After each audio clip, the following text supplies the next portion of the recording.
उपस्थित सभी मित्रों, आज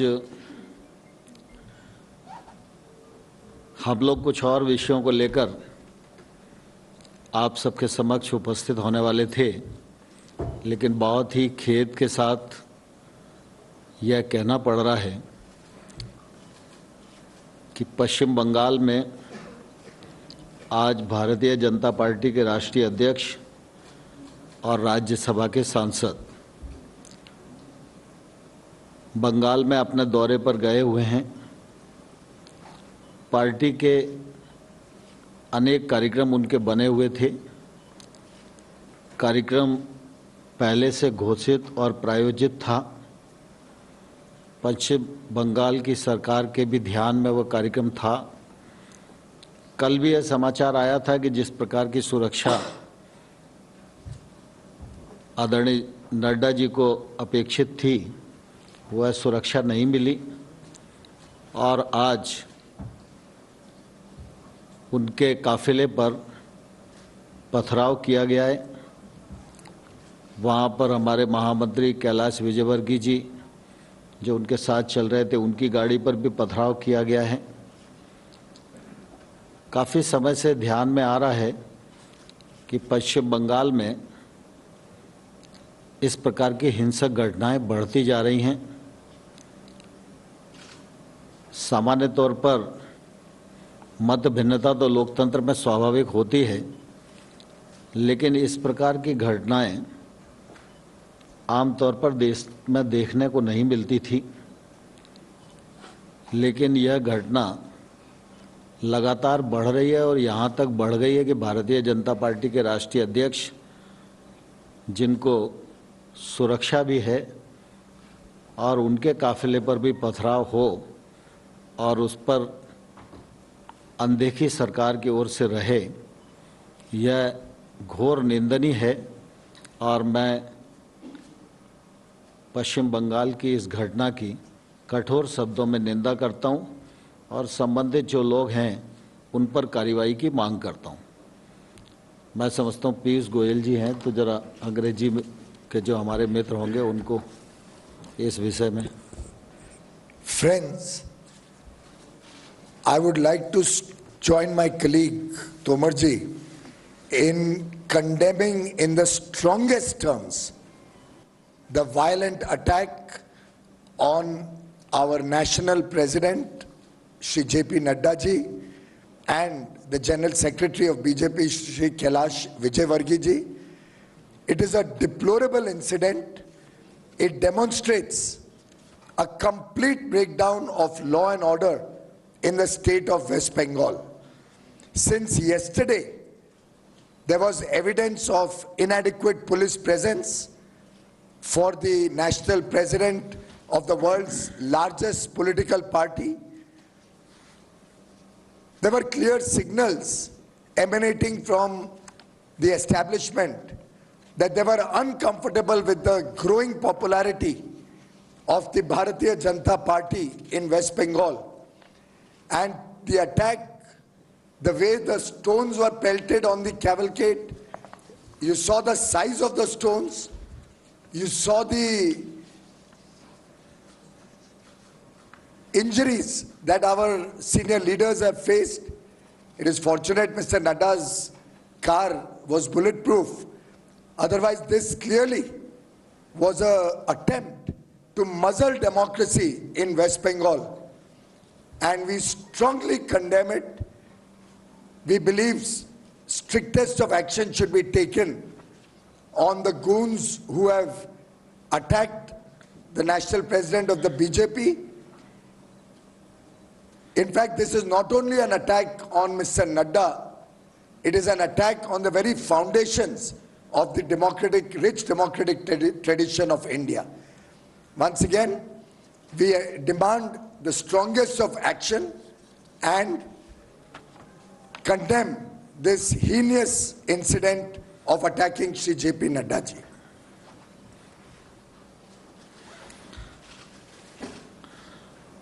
मित्रों, आप सबके ध्यान में है, पिछले संसद के सत्र में भारत सरकार 3 कानून लेकर आई थी। एक कृषक उपज व्यापार और वाणिज्य अधिनियम और दूसरा कृषक सशक्तिकरण और संरक्षण कीमत आश्वासन और कृषि सेवा पर करार अधिनियम 2020 और आवश्यक वस्तु अधिनियम में कुछ संशोधन, ऐसे लगभग 3 कानून भारतीय संसद ने पारित किए। कृषि के क्षेत्र में ये 2 कानून हैं जिसमें कृषि उपज का व्यापार और वाणिज्य से संबंधित है और उनके मूल्य आश्वासन से संबंधित है। इन दोनों कानूनों पर लोकसभा और राज्यसभा में 4-4 घंटे सभी दलों के जो सांसदगण हैं उन सब ने अपना स्वच्छंद होकर विचार व्यक्त किया, पक्ष और विपक्ष ने। लोकसभा में पारित हुआ, राज्यसभा में 4 घंटे की चर्चा पूरी हुई और उस समय जब मेरे जवाब देने की स्थिति खड़ी हुई तो प्रतिपक्ष के कुछ लोगों ने उस दिन बहुत ही एक अभद्र घटना को अंजाम दिया जो देश के लोकतांत्रिक इतिहास में हमेशा काले धब्बे के रूप में अंकित रहेगी। लेकिन दोनों कानून पारित हुए, महामहिम राष्ट्रपति जी के पास भेजे गए और उनके हस्ताक्षर के बाद आज ये देश भर में लागू हैं। हम सब इस बात को भलीभांति जानते हैं कि कृषि के क्षेत्र में योजनाओं के माध्यम से और अनुदान के माध्यम से काफ़ी कुछ करने का प्रयत्न किया जाता रहा है। लेकिन कृषि के क्षेत्र में निजी निवेश गांव तक और खेत तक पहुंचे, इसकी संभावनाएं ना के बराबर थी और कानून के माध्यम से भी जो बंदिशें थीं वो खुलें, इसका देश भर को इंतजार था। भारत सरकार ने प्रधानमंत्री नरेंद्र मोदी जी के नेतृत्व में लगातार खेती किसानी आगे बढ़े, किसान की आमदनी 2022 तक दोगुनी हो, कृषि के क्षेत्र में निवेश हो, कृषक को आय सहायता के रूप में और अनुदान दिया जाए, योजनाओं को परिष्कृत किया जाए। इसके लिए मोदी जी के नेतृत्व में काम हुआ। आप सबको मालूम है कि 2014 से पहले सभी पत्रकारगण यहाँ मौजूद हैं, यूरिया की सीजन पर भयानक किल्लत होती थी और जब यूरिया की ज़रूरत राज्य को होती थी उस समय मुख्यमंत्री डेरा डालकर दिल्ली में बैठते थे कि हमको पर्याप्त मात्रा में यूरिया मिल जाए। यूरिया की कालाबाजारी होती थी और देश के अनेक स्थानों पर पुलिस लगाकर यूरिया बांटने का काम किया जाता था। कई बार ऐसी घटनाएं भी आती थी कि रेलवे स्टेशन से यूरिया लूट लिया गया, बीच में कोई यूरिया का ट्रक जा रहा था उसको रोक लिया, क्योंकि लोगों को ये रहता था कि अगर ये सामने से निकल गया तो यूरिया नहीं मिलेगा। मोदी जी ने यूरिया को नीम कोटिंग किया और गत 6 वर्षों में कोई भी यूरिया की किल्लत देश को नहीं हुई, किसान को नहीं हुई। सुचारू रूप से यूरिया की पर्याप्त मात्रा में आपूर्ति होती रही और इसलिए ऐसे तमाम सारे विषय हैं जिनको 6 साल में किया गया मैं उनको आपके सामने रख सकता हूँ, लेकिन सारे विषयों को करते करते करते करते इस बात की देश को अपेक्षा थी कि कानूनों के माध्यम से भी हमको कृषि के क्षेत्र को आगे बढ़ाने की आवश्यकता है। और इस मामले में पहले अनेक बार सरकारों के माध्यम से, कमीशन के माध्यम से, स्वामीनाथन साहब जैसे विद्वानों के माध्यम से ये रिकमेंडेशन की जाती रही। ये कानून आए तो इन कानूनों के माध्यम से सरकार की ये कोशिश थी कि किसान मंडी की जंजीरों से मुक्त हो और मंडी की परिधि के बाहर वह अपना माल किसी को भी कहीं भी और अपनी मनचाही कीमत पर बेचने के लिए स्वतंत्र हो। ये कानून में प्रावधान किया गया। मंडी परिधि के बाहर जो ट्रेड होगा उस पर कोई टैक्स नहीं लगेगा। अब स्वाभाविक रूप से किसान को बेचने की स्वतंत्रता मिल जाए, बिना टैक्स के खरीद फरोख्त हो, इसमें किसी को क्या आपत्ति हो सकती है। अभी कोई भी कानून इस बात को प्रावधानित नहीं करता कि 3 दिन के भीतर उसके उपज का कीमत बेचने के बाद उसको भुगतान हो जाएगा, लेकिन इस कानून में इस प्रकार का प्रावधान किया गया। मूल्य आश्वासन की दृष्टि से कॉन्ट्रैक्ट फार्मिंग नया विषय नहीं है, अभी तक कानून नहीं था लेकिन फार्मिंग हो रही थी, उसके अनुभव भी अच्छे हैं। हम लोगों को लगता था कानूनी प्लेटफॉर्म देंगे, इसका फ़ायदा लोग अच्छे से उठाएंगे, किसान महंगी फसलों की ओर आकर्षित होगा, नई टेक्नोलॉजी से जुड़ेगा, अपनी जोखिम को प्रोसेस पर ट्रांसफ़र करने में सफल होगा, बुआई के समय उसको मूल्य की गारंटी मिल जाएगी और किसान को और किसान की भूमि को कानून में पूरी तरह से सुरक्षा देने का प्रबंध किया गया। यदि विवाद भी हो प्रोसेसर और किसान के बीच में तो एसडीएम 30 दिन के भीतर उसका निराकरण करेगा, उसे कानून में बांधा गया।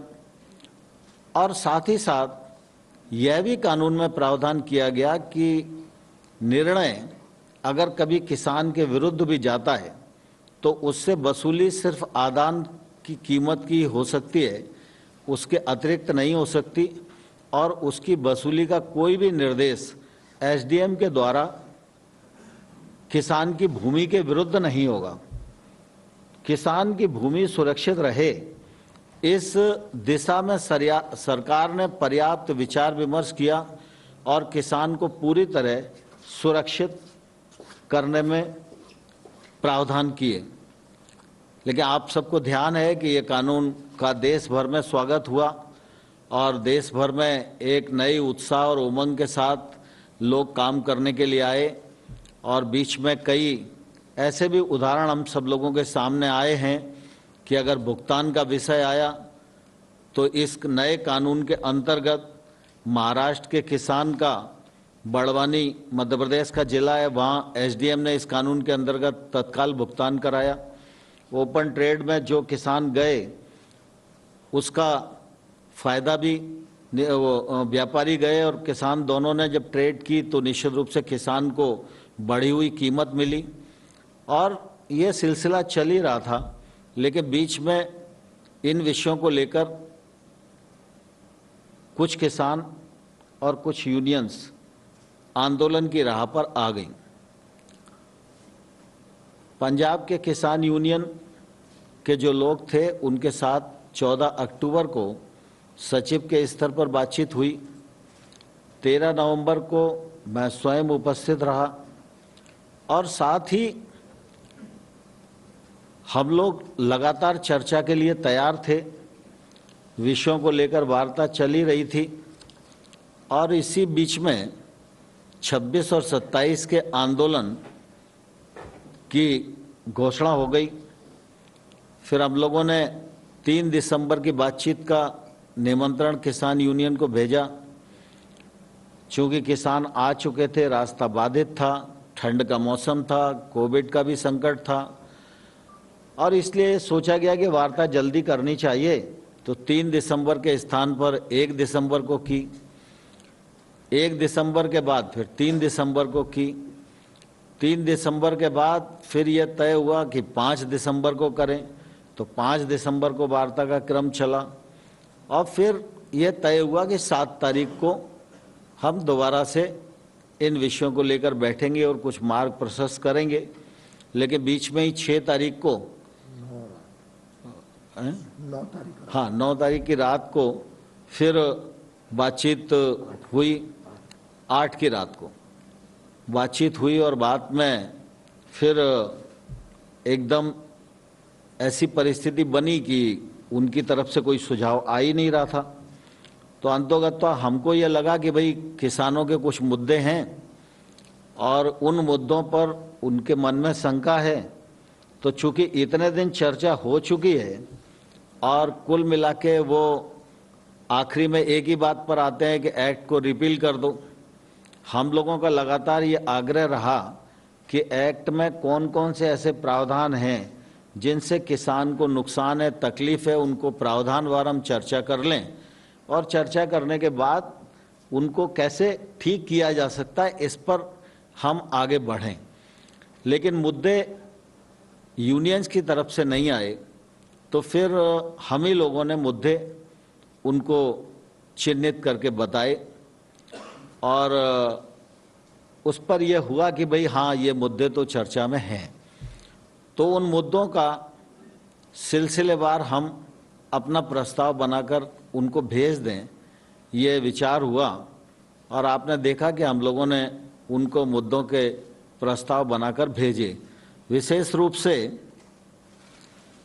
उनकी मांग एक पहले तो ये थी कि कानूनों को निरस्त करना। तो हमारा सरकार का पक्ष है कि कानून के वे प्रावधान जिन पर किसान को आपत्ति है, उन प्रावधान पर सरकार खुले मन से विचार करने को तैयार है। सरकार का कोई ईगो नहीं है और सरकार को कोई उन पर विचार करने में दिक्कत नहीं है और हम यूनियन के साथ बैठकर उसको समाधान कर सकते हैं।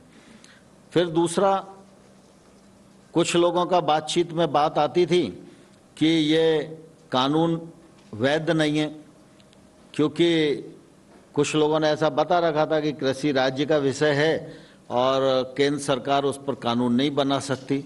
तो हम लोगों ने उनको बैठक में भी संतुष्ट करने की कोशिश की और हमने कहा कि केंद्र सरकार को ट्रेड के लिए कानून बनाने का अधिकार है और हमने ट्रेड से संबंधित ही अपने कानून को सीमित रखा है और एपीएमसी इस कानून से कहीं भी प्रभावित नहीं होती, एमएसपी भी कहीं भी प्रभावित नहीं होती। और ये सब उनको बताने की कोशिश की और फिर उनको हमने यह लिखकर भेजा कि केंद्र सरकार को किन किन कानूनों के अंतर्गत कानून बनाने का अधिकार है।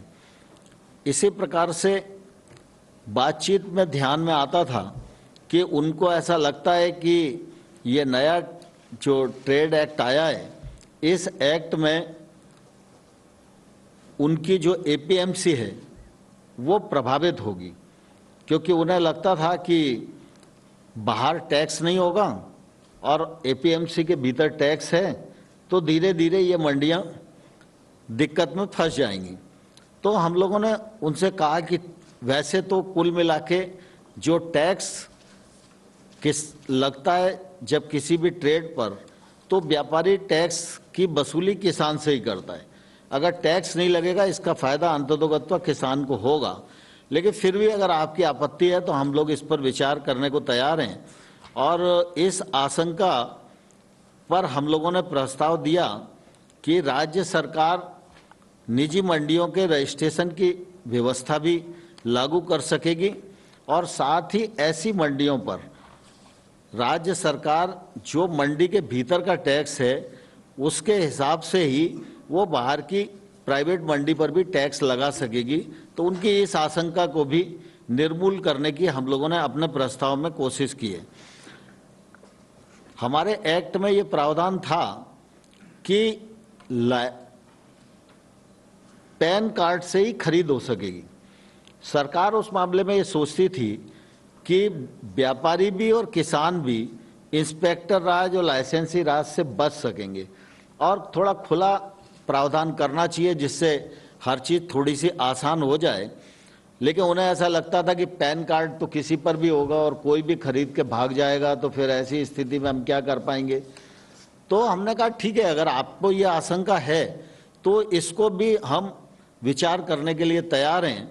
तो इस आशंका को दूर करने के लिए हम लोगों ने प्रस्ताव उन्हें दिया कि इस शंका के समाधान हेतु राज्य सरकारें इस प्रकार के पंजीयन के लिए नियम बनाने की शक्ति उनको प्रदान की जाएगी और जिससे कि स्थानीय परिस्थितियों के अनुसार राज्य सरकार नियम बना सके।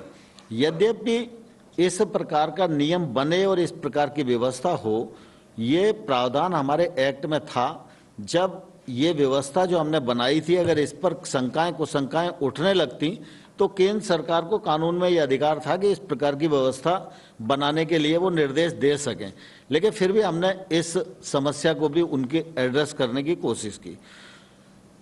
दूसरा उनका मुद्दा था कि आपने विवाद निपटाने के लिए एसडीएम को अधिकृत किया है कानून में और अपील सिर्फ कलेक्टर के पास होगी। हमको ये लगता था कि गांव में किसान के सबसे नज़दीक अगर मजिस्ट्रियल पावर वाला कोई भी अधिकारी है तो वो एसडीएम ही है। बाकी जितनी भी ऐसी संरचनाएं सरकार की हो सकती हैं जहां विवाद का निराकरण किया जा सकता है, वह सब किसान से कुछ न कुछ ज़्यादा दूरी पर होती हैं। और जुडिशली के क्षेत्र में हमें लगता था कि छोटा किसान है, छोटा व्यापार होगा, छोटा एग्रीमेंट होगा, तो वो कोर्ट में जाएगा तो कोर्ट में फिर वकील भी बहुत अच्छा करना पड़ेगा, तमाम कागज पत्र लगाने पड़ेंगे और न्यायालय को तो कहा नहीं जा सकता कि आप इतने दिन में निर्णय दो और समय लगेगा। न्यायालय पर काम का बोझ भी ज़्यादा है, इसलिए हमें लगता था कि एसडीएम को हम निर्देश कानून में बांध सकते हैं, इसलिए एसडीएम का विषय रखा था। लेकिन उन लोगों को लगता था कि न्यायालय में जाने की सुविधा होनी चाहिए। तो हम लोगों ने इस शंका के समाधान के लिए भी हमने यह प्रस्ताव में दिया कि भाई न्यायालय में जिस किसान को जाना हो तो ये विकल्प भी हम दे सकते हैं, इसमें कहीं कोई दिक्कत नहीं है। फिर कृषक का मूल्य आश्वासन एक्ट के अंतर्गत कृषक और प्रोसेसर के बीच में जो एग्रीमेंट होगा, तो उनको लगता था कि ये एग्रीमेंट रजिस्टर्ड होना चाहिए। तो हम लोगों को इस पर भी कोई आपत्ति नहीं थी और हमने उनको कहा कि भाई राज्य सरकारों को ये अधिकार देते हैं और जब तक राज्य सरकार रजिस्ट्रीकरण की व्यवस्था नहीं बना पाती है तब तक कोई एग्रीमेंट होगा तो लिखित में उसकी प्रतिलिपि हस्ताक्षर होने के 30 दिन के भीतर एसडीएम कार्यालय में जमा करना पड़ेगी, जिससे वो दस्तावेज सरकार के अधिकार क्षेत्र में रहे। फिर वो एक बात ये भी आती है बड़ा जोर शोर से और मीडिया के सामने भी कहा जाता है कई बार कि किसानों की भूमि पर बड़े उद्योगपति कब्जा कर लेंगे। वैसे तो कॉन्ट्रैक्ट फार्मिंग काफ़ी लंबे समय से गुजरात में, महाराष्ट्र में, हरियाणा में, पंजाब में, अनेक कर्नाटक में, अनेक राज्यों में चल रही है। अभी तक कभी ऐसा अनुभव आया नहीं। लेकिन इसके बावजूद भी हम लोगों ने इसका प्रबंध पहले से एक्ट में कर रखा था। कानून में ये प्रावधान किया गया है कि इस कानून के अंतर्गत जो एग्रीमेंट होगा वो प्रोसेसर और किसान की फसल के बीच में ही होगा। किसान की भूमि से संबंधित कोई लीज, पट्टा, करार ऐसा कुछ भी इसमें हो नहीं सकता। दूसरा, हम लोगों ने ये भी कहा था कि अगर दोनों लोग करार करते हैं और फसल का प्रकार ऐसा है कि किसी भी प्रकार की अधोसंरचना खेत पर खड़ी करने की नौबत आती है, तो ऐसी स्थिति में जब करार समाप्त होगा तो जो प्रोसेसर है अपनी संरचना को वहाँ से उठा के ले जाएगा और अगर वो तोड़ के नहीं ले जाता है तो उसका स्वामी जो है वो कृषक ही होगा। ये प्रावधान हमने पहले से कर रखा है। लेकिन इसके बाद भी उनके मन में ये शंका थी कि अगर किसी प्रोसेसर ने उस अधोसंरचना पर कोई लोन ले रखा होगा तो वो निकल जाएगा और वो लोन किसान के ऊपर आएगा। तो ऐसी स्थिति में किसान को वो लोन पटाना पड़ेगा। तो हम लोगों ने कहा कि ये हम प्रावधान करने को तैयार हैं कि अगर स्पॉन्सर किसी प्रकार का लोन लेने की चेष्टा उस अधोसंरचना पर नहीं करेगा तो इससे उनकी इस शंका का भी समाधान हो सकता है। दूसरा, किसान की भूमि पर कुर्की की व्यवस्था की बात वो लोग बोलते थे कि कुर्क हो जाएगी और नीलाम कर दी जाएगी। तो पहले से ही प्रावधान है, इस प्रकार की कोई संभावना नहीं है। लेकिन फिर भी हमने कहा कि अगर कोई स्पष्टीकरण की आवश्यकता है तो वो स्पष्टीकरण का वो भी हम स्पष्टीकरण देंगे। दूसरा, सामान्य तौर पर एमएसपी की खरीद के मामले में उन सबके मन में ये बात आती थी कि भाई एमएसपी पर खरीद बंद हो जाएगी और होगी नहीं, इसमें कुछ फर्क पड़ेगा। तो आप सबके ध्यान में है, माननीय प्रधानमंत्री जी ने भी इस बात को बोला, मैंने भी दोनों हाउस में इस बात को बोला और सबको आश्वस्त किया कि एमएसपी चलती रहेगी, इस पर कोई खतरा नहीं है। एमएसपी की रबी और खरीफ की जो खरीद है इस वर्ष भी बहुत अच्छे से हुई है और रबी की फसल की बुआई के समय एमएसपी घोषित कर दी है। एमएसपी को नरेंद्र मोदी जी के नेतृत्व में 1.5 गुना किया गया है। खरीद का वॉल्यूम भी बढ़ाया गया है। पहले गेहूं और धान पर ही खरीद होती थी, अब दलहन और तिलहन पर भी खरीद की जा रही है और एमएसपी से किसानों को ज़्यादा से ज़्यादा सुरक्षा मिल सके और उसमें अधिक पैसा हम खर्च कर सकें, इस दृष्टि से नरेंद्र मोदी जी की सरकार की प्रतिबद्धता पहले भी थी, आज भी है और आने वाले कल में रहेगी। और एमएसपी के मामले में भी अगर उनके मन में शंका है तो हम लिखित आश्वासन देने को भी तैयार हैं। हम सरकारों को भी दे सकते हैं, किसान को भी दे सकते हैं, यूनियन को भी दे सकते हैं। फिर एक बिजली वाला विषय था, उनको ऐसा लगता है कि बिजली का कोई एक्ट आ रहा है वो किसानों के लिए थोड़ा तकलीफ पैदा करेगा। तो इस मामले में भी हम लोगों ने बहुत स्पष्टता से उन्हें कहा कि राज्य सरकारें बिजली वितरण कंपनियों को वर्तमान व्यवस्था के अनुसार ही सब्सिडी की राशि हस्तांतरित करने की व्यवस्था संशोधन विधेयक में भी रहेगी। इस प्रकार से वर्तमान व्यवस्था में किसानों के संबंध में जैसा चल रहा है वैसे ही चलेगा, कोई परिवर्तन नहीं होगा। Air quality management of NCR ordinance में ये अभी जो ऑर्डिनेंस आया है उसमें फराली वाले किसानों के लिए भी प्रावधान है। तो हम लोगों ने ये कहा कि भाई हम इससे सहमत हैं और निश्चित रूप से इसका समाधान हम करेंगे। और इस दृष्टि से हम लोगों ने एक पूरा प्रपोजल बनाकर उनको कल दिया।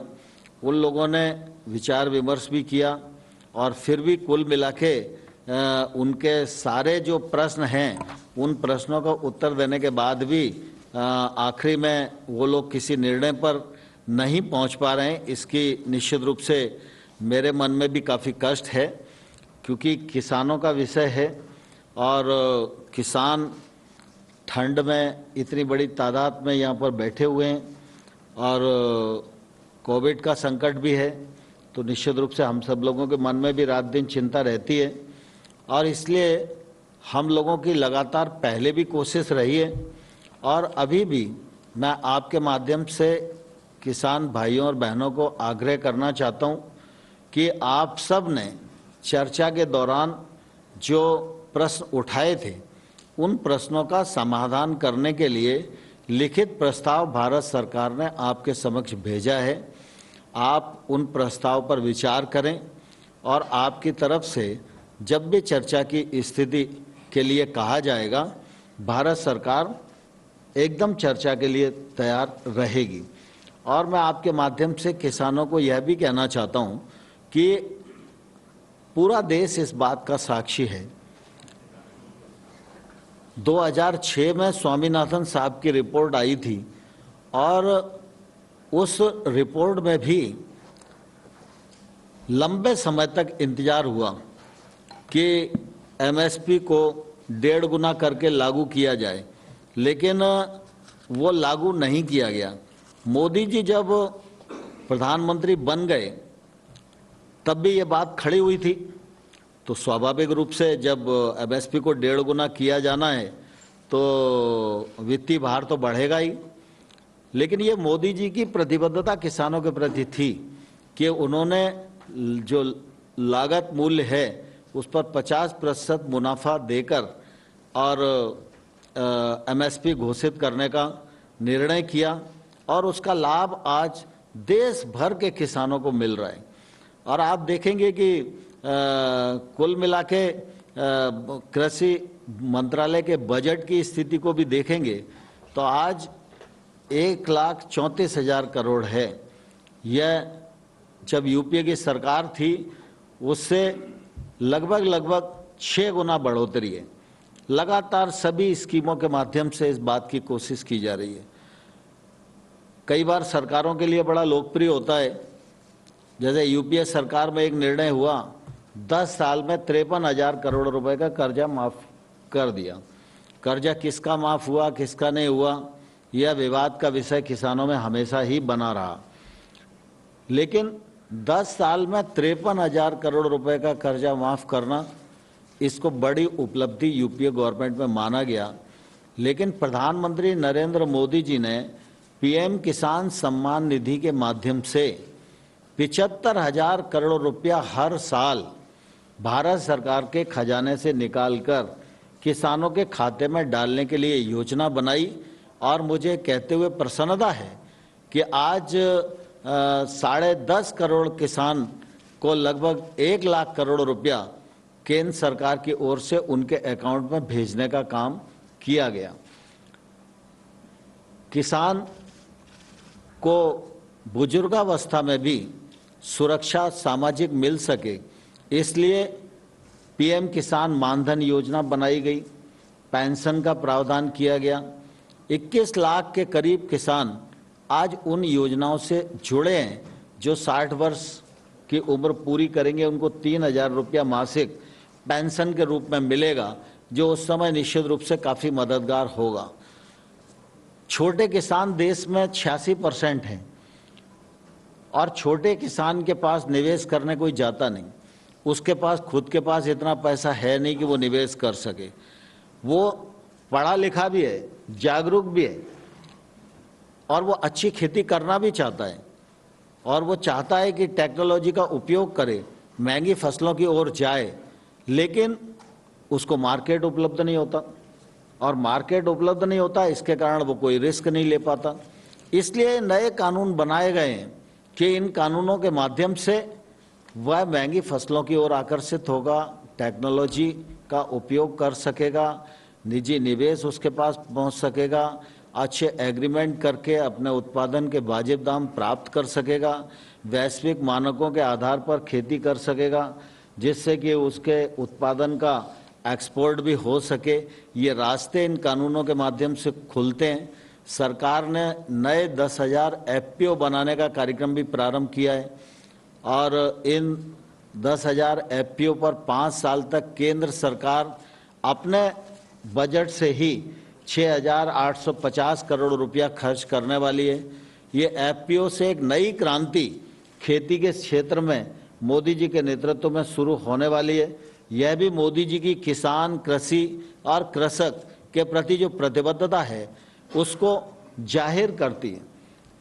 अभी कोविड के दौरान भी आप सबने देखा कि दुनिया में सब चीज़ें बंद हो गईं, लेकिन भारत में मोदी जी की दूरदर्शिता के कारण खेती और किसानी के लिए और ग्रामीण क्षेत्र के लिए जो निर्णय किए गए उसी का परिणाम था कि किसान ने अपनी फसल की कटाई पूरी की, किसान ने अपनी फसल को सरकारी समर्थन मूल्य पर पूरी तरह से बेचा, पहले से अधिक पैदावार हुई, पहले से अधिक खरीद हुई, ग्रीष्म ऋतु की बुआई गत वर्ष की तुलना में अधिक हुई, खरीफ की बुआई गत वर्ष की तुलना में अधिक हुई और किसान को उस बीच में भी पीएम किसान सम्मान निधि के पैसे डीबीटी के माध्यम से पहुंचते रहे और आत्मनिर्भर पैकेज के अंतर्गत कृषि और संबंधित क्षेत्र में सुधार आए और निजी निवेश गांव तक पहुंचे और वो निजी निवेश के अंतर्गत जो संरचनाएं निर्माण हों वो मूल रूप से किसान के काम आए। अभी संरचनाएं जो बनी हुई हैं वो व्यापारी के काम तो आती हैं, लेकिन किसान के काम नहीं आती, क्योंकि वो बड़े स्थान पर बनी हुई हैं। अगर संरचना खेत के पास होगी, गांव के पास होगी, तो किसान उन संरचनाओं का उपयोग कर सकेगा, चाहे वो वेयर हाउस हो, चाहे वो कोल्ड स्टोरेज हो, चाहे वो अन्य प्रकार की संरचनाएं हों। तो 1 लाख करोड़ रुपए का इंफ्रास्ट्रक्चर फंड उसे घोषित किया। फिशरीज के लिए 20,000 करोड़ रुपए का फंड, एनिमल हस्बेंड्री के लिए 15,000 करोड़ रुपए का फंड, छोटी फूड प्रोसेसिंग यूनिटी के लिए 10,000 करोड़ रुपए का फंड, 4,000 करोड़ रुपया हर्बल पार्क के लिए, मधुमक्खी पालन के लिए 500 करोड़ रुपया। तो लगातार मोदी जी के नेतृत्व में इस बात की कोशिश की जा रही है कि देश को आत्मनिर्भर बनाना है, तो गांव को आत्मनिर्भर बनाना पड़ेगा और कृषि को आत्मनिर्भर बनाना पड़ेगा। कृषि और कृषक की निर्भरता किसी पर होगी तो गांव की निर्भरता भी किसी और पर होगी, और जब तक कृषि और गांव दोनों आत्मनिर्भर नहीं बनेंगे तब तक देश को आत्मनिर्भर बनाने का जो सपना है वो पूरा नहीं होगा।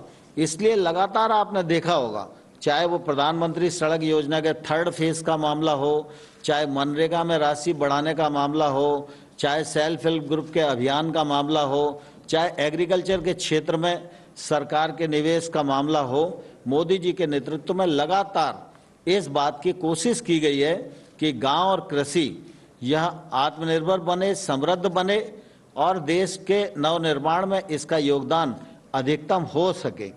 इसलिए ये सब चीजें सिलसिलेवार एक दूसरे से कनेक्ट हैं और इसलिए कानूनों के माध्यम से भी हमने द्वार खोलने की कोशिश की है। लेकिन इस पर कुछ किसानों की जो भ्रांति थी, उस भ्रांति को भी दूर करने के लिए हमने प्रस्ताव यूनियंस को भेजा है। मैं आपके माध्यम से पुनः यूनियंस को आग्रह करना चाहता हूं कि वो जल्दी से वार्ता के लिए तिथि तय करें, और अगर इस पर उनकी कोई आपत्ति है तो सरकार उनसे बातचीत करने के लिए तैयार है। मुझे तो प्रमुख रूप से इतना ही कहना था। पीयूष भाई को अनुरोध करूंगा कि कुछ विषय रख सकते हैं। I'll just briefly touch upon the issues that emerged out of the several meetings that we held with the farmer unions. We had very detailed discussions on all the laws with the union leaders. We made very minute notes of all the observations and comments that were made by the union leaders. And since they were not forthcoming with any specific issues, but were talking on more general terms and only sticking to one demand of repealing of the 3 laws, we were able to cull out the main issues that emerged from the discussions. And as Honorable Minister Shri Narendra Singh Tomar ji explained, it is very clear on any reading of the law that this law does not affect APMCs at all. It has no concern with the existing system of state APMCs. APMCs are protected as they were in the past, and they will not be affected in any way by the implementation of the new laws. The mandi system remains as it is. There were some concerns that there were no taxes stipulated in the law, for which we were willing to make amendments to consider their request that the taxes imposed on state APMCs under the APMC Act will also apply to private mandis or private marketplaces. The government was willing to provide that to ensure a level playing field and further strengthen the marketplaces, the APMCs of the government. Thereby, there was nothing left to argue about the APMCs for the farmers. Similarly, an absolute wrong impression was sought to be created that government will not continue the procurement under MSP. The government has very categorically, on the floor of the House, on national television, made it clear that state procurement by the government will continue at MSP prices as at present through the APMCs. and all the necessary taxes and other charges paid to the state APMCs will continue. This should completely dispel any falsehood being sought to be propagated that MSP system will get affected. Similarly, on the law itself, some arguments were sought to be made that the law could not have been enacted by the center. Very categorically, none of the laws is in the state list. They are part of the concurrent list, and trade is what is being sought to be encouraged by these laws. Therefore, there should be absolutely no doubt in anybody's mind that the center has the power to enact laws under the concurrent list for trade, particularly in foodstuffs, which has been very elaborately defined in the concurrent list. And there are several Supreme Court orders which have further elaborated on this subject, and therefore the center is very competent to enact these laws.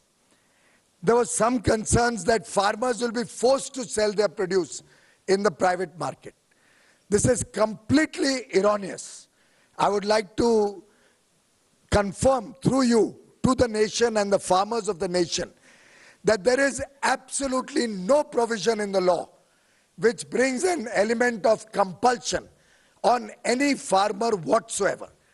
The farmer is only being given another option, another choice, which will help him to expand his area of business or trade. He's being allowed to sell wherever he wants, whenever he wants, at whatever price and terms and conditions that he feels is good for him. If he still chooses to go to the APMC market, there is absolutely no stopping him under the laws. So while there is no restriction on the farmer, it is only an option. It is opening new doors for the farmer to expand his income, to become more prosperous, to go in for more profitable crops, to look at alternate agricultural produce which fetches them better market. And while preparing the law, every care has been taken that the farmers has an upper hand in the agreements that are made with any contract, under any contract or with any trader. In every law, we have stipulated that the farmer's land will be secure. No court, no SDM, no authority can pass any order whatsoever which will impact the farmer's land. The farmer's land will remain the farmer's land, and there will be no law, there will be no attaching the farmer's land under any circumstances. However, since the farmers raised an apprehension, we were willing to consider if it further needs to be strengthened or clarified. The government is happy to consider that. Similarly, all the agreements that are made under this law are in the favor of farmers. So in case the prices in the marketplace, even after the farmer has entered into an agreement, rise, and he can get a better price going outside the contract, he is free to go out of the contract and sell to anybody he likes at a higher price. All that he will be required to do is pay back any advance that he may have taken under the contract without any penalty, and in a reasonable time. No restriction is also put on him in terms of time. The SDM can choose to give him any amount of time to repay only the advance without any penalty.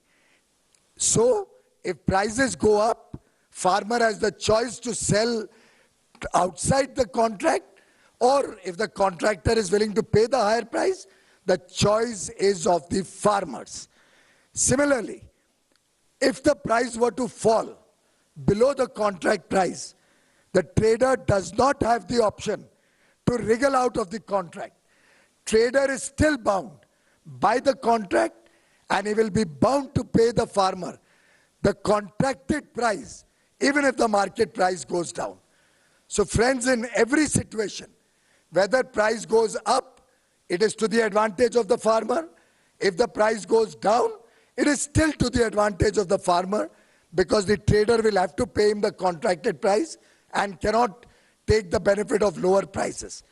If the trader does not buy the produce at the contracted price, in our wisdom and our feeling that the farmer should get quick justice, we provided for a local dispute resolution mechanism which can be decided in the contract. If it's not decided, the local SDM has to decide a dispute within 30 days compulsorily. Some farmer leaders tried to say the SDM may not give an order in favor of the farmers, or maybe he may be under pressure of the trader. Government was willing to provide the option that the farmer can choose any available laws for dispute resolution. So our proposal to have the SDM within 30 days decide will not in any way affect the farmer's right to go to a court of law or any other dispute resolution mechanism that is available to the farmer today. So we were ready to ensure that the private mandis are also taxed at the same level as APMC, so that the level playing field which they were concerned about can be ensured. We were willing to give a written assurance that MSP will continue in its present form. We were wanting to ensure that the land of the farmers remains protected and add any more provisions that may be required to further strengthen the security of farmers' land. The laws are optional to the farmer. He is not being bound to go to sell in any particular private mandi. He can choose to continue to sell as at present in the APMC. MSP will continue to be procured through the state-approved APMCs, and we were willing to provide all options to the farmer for going for dispute resolution. Similarly, as Honorable Minister Tomarji said, on the Electricity Amendment Act, the government was very flexible that the current system would continue and state DISCOMs would be given the subsidy by the state directly to the DISCOM. The current system of providing subsidized power to the farmer would continue as at present. Similarly, on the ordinance for pollution, which we have recently enacted, largely it has been on the guidance of the Honorable Court. However, we were willing to discuss with the farmers and come up with a solution which would adequately protect the farmers and ensure that they were not in any way taken to criminal proceedings or to high levels of penalties up to which the current ordinance goes. That ordinance, high penalties are largely meant for industry or industrial pollution, and the government is committed for the well-being of the farmers. So the parali issue, the stubble burning issue, government was very, very sympathetic to ensure that the farmers are not put to any inconvenience in that. So in a way, after all these discussions, these were the issues that effectively came out, to which the government was very, very open, very flexible, very, very desirous of finding an amicable solution in the interest of our Annadatas, our farmers. As Honorable Tomarji said, Prime Minister Modi's government has for 6 years continuously worked for the welfare of the farmers through a variety of measures which he highlighted, be it the increase in budget for agriculture up to 1,34,000 crores, which is nearly 6 times what it was under the UPA, to ensuring adequate supply of fertilizer throughout 6 years without any black marketing through the neem coating, by giving every farmer 6,000 rupees every year through the Pradhan Mantri Kisan Samman Nidhi, unheard of direct benefit transfer straight to 10 crore plus farmers every year of 6,000 crore rupees, has very successfully taken off More than 1 lakh crores have been disbursed so far to the farmers of India in a variety of ways through Pradhan Mantri Pension, Fasal Bima Yojana, Farmers Pension Scheme, Soil Health Card, and the list goes on and on. This government has shown its commitment to double farmers' income and for more prosperity to our farmers. These laws were one more in a series of measures to encourage farming, investment, greater investment in the farming community, bring research and development, expand food processing and value addition so that our farmers can get greater incomes, our youth can get job opportunities, and the contribution of agriculture to the Indian economy can grow very rapidly for the better future of our farmer brothers and sisters. I join my senior colleague Tomarji in appealing to the farmers. This is a period where we are fighting against corona. The weather is turning very adverse. This morning was fully foggy in many parts of northern India. The winter has set in. I would like to earnestly appeal to our farmer brothers and sisters and to the union leaders that they should allow the farmers to go back to their homes, continue the dialogue with the government, and find an amicable solution so that we can dispel any other apprehensions which they may have in the interests of the farming community. Once again, Prime Minister Modi's government always was, is, and will continue to be committed to the farmers of India. We are conscious that farmers across the country have welcomed these initiatives. The Rajasthan election results, which are most recent and have happened in the last few days, are evidence of the fact that the people of India, the farmers of India, continue to trust Prime Minister Modi, continue to have faith in Prime Minister Modi's government, and are sure that if at all they have any difficulties, Prime Minister Modi is the one leader who will resolve those difficulties and ensure their continued and continuous well-being. Thank you. Dhanyavad, sir. Friends, now we can take some questions. First, sir, एक online question पढ़ देते हैं.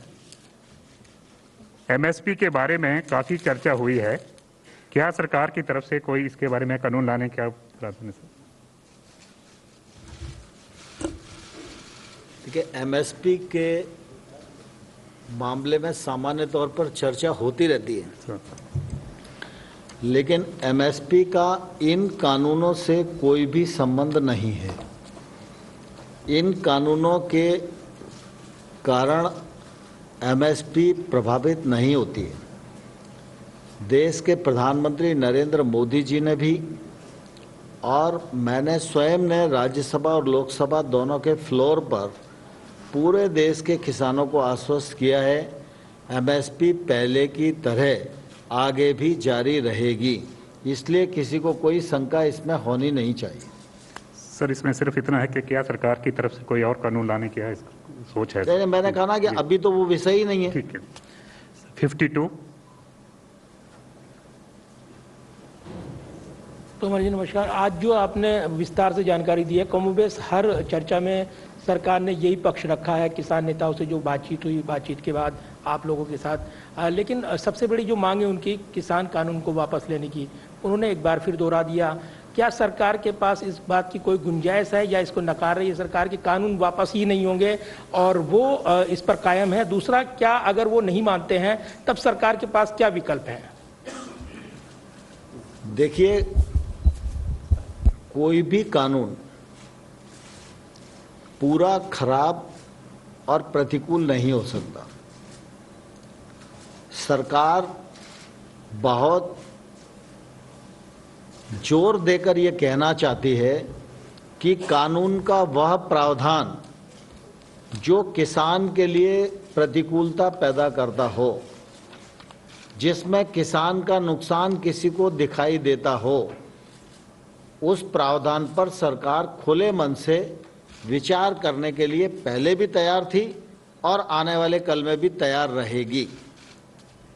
50. Just please let the next question.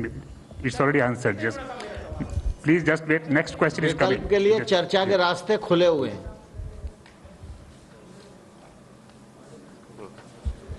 Sir, आप लोगों का जो लिखित proposal था वो किसानों ने इधर सर, जो आप लोगों का लिखित प्रपोजल था जो आप लोगों ने किसानों को भेजा था वो किसानों ने उसको खारिज कर दिया। उनका कहना है कि वो तीनों कानून जब तक वापस नहीं होते तब तक वो धरने में बैठे रहेंगे। उन्होंने अपने आगे का कार्यक्रम भी जारी कर दिया कि 12 को क्या करेंगे, रास्ते रोकेंगे, 14 को बीजेपी नेता मंत्रियों का घेराव करेंगे। तो आप कब तक इंतजार करेंगे कि किसान जो है आपसे बातचीत के लिए आगे आते हैं, कोई तारीख तय करते हैं? और दूसरा सवाल ये कि अगर आप लोग किसानों की सभी जो शंकाएं हैं उसका समाधान आप लोग कह रहे हैं करने को तैयार है, उनकी ज्यादातर मांगे आप लोग मानने को तैयार है, तो फिर आखिर ऐसी कौन सी ताकतें हैं आपको लगता है जो कि किसानों, क्या कोई ऐसी ताकत भी जो किसानों के पीछे जो नहीं चाहती कि किसान अपना धरना खत्म करें? तो आप लोग ही देखिए, दरअसल किसानों को हम लोगों ने प्रस्ताव दिया, यह चर्चा के दौरान ही तय हुआ था। जो विषय चिन्हित किए गए वो भी उस चर्चा का निचोड़ ही थे। तो सरकार ने अपना मंतव्य प्रकट कर दिया है और मैं आपके माध्यम से किसानों को आग्रह करना चाहता हूं कि अगर उस पर भी कोई चर्चा करने की आवश्यकता है तो वो जरूर आएं और हम लोग खुले मन से विचार करने के लिए तैयार हैं। और किसी भी समय उनका प्रस्ताव आएगा तो हम जरूर चर्चा करेंगे। जहां तक आपने कहा कि इस आंदोलन के पीछे कौन है, क्या है, तो मैं समझता हूं प्रेस की आंखें बहुत तेज होती हैं, इसको मैं आप लोगों पर ही छोड़ता हूं। 260. सर, इस तरफ आपके दाहिने तरफ प्रशांत हूँ, एबीपी न्यूज़ से। सर, आपने कहा कि लिखित प्रस्ताव पर फिर से किसानों को विचार करना चाहिए और फिर आपके दरवाजे खुले हुए हैं बातचीत के। क्या हम ये समझें सर कि अब कोई नया प्रस्ताव आपकी ओर से नहीं जाएगा, ये फाइनल प्रस्ताव था, और अगर इन्हीं प्रस्ताव पर उनको बातचीत करनी है तो इन्हीं प्रस्तावों पर करना होगा, तभी बातचीत हो पाएगी? देखिए प्रशांत जी, कुल मिला के जितने बिंदु चर्चा कई दौर की हुई, उस चर्चा के निचोड़ में सरकार ने ही चिन्हित किया कि ये विषय आपकी चर्चा में ध्यान में आते हैं। उन्होंने भी ये माना कि हाँ, ये बिंदु चर्चा के दौरान आए हैं। तो हमने कहा कि हम अपना लिखित प्रस्ताव आपको देंगे। हमने लिखित प्रस्ताव उन्हें दे दिया है। इस प्रस्ताव में उनको लगता है कि कोई बात उनकी रह गई है तो चर्चा करनी चाहिए। जो हमने कहा है उसमें शब्दावली में कोई उनको आपत्ति है तो भी चर्चा करनी चाहिए। हम चर्चा करने के लिए तैयार हैं। 21. Mike. If Prime Minister Modi had said that the farmers are being misled, now that all the wise men have tried to explain, clarify, propose several elements, why do you think that the farmers are still unconvinced about these bills? And second, a bill has provisions. If the government is ready to amend the provisions, do you think there is a deliberate attempt to create an untenable and unacceptable demand by the farmer unions? I'll only reiterate what Tomarji said, that is something that the press will have to explore and use your investigative skills to find out. We believe that the farmers had certain issues. We respect the farmers who have come and discussed with us on several occasions, and the issues that came out during the course of the discussion, we have tried to address them. If there are any other issues they wish to discuss or they need clarification on our current proposal, we are ready to discuss. But whether there is any other reason that is holding them back, we leave that to your wise counsel to decide. 38. Sir, Aamir हूँ news nation से। Farmers ने अपना plan बता दिया है sir. उन्होंने ये कहा है कि 12 तारीख को वो जयपुर दिल्ली हाईवे जाम करने जा रहे हैं और इसके साथ में 14 तारीख का भी प्लान है। सवाल ये खड़ा होता है कि बड़े बड़े कॉरिडोर्स हैं, बड़े बड़े जहाँ से काफ़ी इंडस्ट्रियल मूवमेंट्स होते हैं, क्या कल बातचीत के लिए आप इनवाइट करेंगे किसान फार्मर्स एसोसिएशंस को कि वो इस तरह से बंद ना करें, रोड ना रोकें, क्योंकि चारों तरफ से दिल्ली अब पैक्ड होती जा रही है? नहीं, आपकी बात जो चिंता है वो वाजिब है और हमने किसानों को, यूनियंस को पहले भी कहा है और आज भी मैंने अभी कहा ही है कि कुल मिला के आंदोलन का रास्ता छोड़ना चाहिए। और मैं यूनियंस को ये भी कहना चाहता हूँ कि कुल मिला के जब चर्चा चल रही है तो आगे के आंदोलन की घोषणा ये वाजिब नहीं है। अभी हमने प्रस्ताव कल भेजा, अब कल आपको उस प्रस्ताव पर जो कहना है वो अगले दिन वार्ता में कहा जा सकता है। तो जब वार्ता टूट जाए तो आंदोलन के आगामी चरण की घोषणा करना उचित होता है। तो मैं अभी भी आपके माध्यम से यूनियंस को आग्रह करूंगा कि वो अपने अगले चरण के आंदोलन को वापस लेकर वार्ता के माध्यम से ही रास्ता खोजना यह उचित रहेगा। Second last question, 264. Please, there is a number called 264. Just sir Amit news 24 से सर सवाल ये है कि आप कह रहे हैं कि वार्ता होनी चाहिए, लेकिन वार्ता करेगा कौन? ये अगर कहीं ना कहीं एक डेडलॉक जैसी सिचुएशन बन गई है क्योंकि उन लोगों ने आपके प्रस्ताव को खारिज कर दिया है कि और सरकार तब फिर क्या सरकार अपनी तरफ से कोशिश करेगी कि हम फिर से नए सिरे से बातचीत शुरू करें? या क्योंकि अगर ऐसे छोड़ देने से तो फिर अब आप कहते हैं कि ठंड का मौसम है, किसानों की चिंता है, तो क्या सरकार पहल करेगी किसानों तक अप्रोच करने का, एक बार फिर से बातचीत शुरू करने के लिए? आज मैं और पीयूष गोयल जी अगर आपके सामने हैं तो बाकी तो बहुत सारे विषय ऐसे हैं जो आपके संज्ञान में हैं ही। कुल मिला के आज की प्रेस का मुख्य उद्देश्य ये भी है कि निश्चित रूप से सरकार वार्ता के लिए पूरी तरह तत्पर है और निश्चित रूप से हम वार्ता के लिए तैयार हैं। वो जैसे ही उनकी सूचना आएगी हम वार्ता करेंगे। Last question number 10. और हमें आशावान रहना चाहिए, ऐसा नहीं है, मतलब मुझे आशा है कि रास्ता निकलेगा। Sir, my question to you is about the repeal of these 3 laws. That is what, in your own admission, the farmer unions have made that a prerequisite. Is there a way forward? Because the same points that you are now ready to concede were the same points that the opposition parties had requested you on the floor of the House, both in Lok Sabha and Rajya Sabha, which you have now finally considered and agreed. So, and they have taken a maximalist position, the farmers union. You are appealing to them also. How do you find a way forward, especially given the fact that you're saying that Prime Minister Narendra Modi is worried about farmers and is with farmers and has done so much for farmers? How do you find a way forward? Every law is for the people of India. This is a law which will be applicable all over India. There are many people who believe very strongly that they will benefit from these laws. Many farmers believe they will benefit from these laws. As I said, the Rajasthan election, recent election, is a living testimony to the fact that the farmers have understood that these laws will benefit them. Therefore, it is in the interests of the farmers that these laws continue. Should there be any misapprehension or any doubts, clarifications required, most of the issues that we are even looking at amending, we believe were already taken care of well in the laws. Therefore, what was raised on the floor of the House was more political in nature. But to further strengthen the laws and assuage, ensure further strengthening of the laws.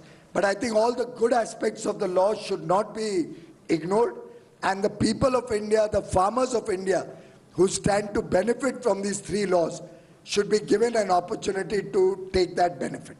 Dhanyawad, sir. Thank you very much, friends. Please, you see,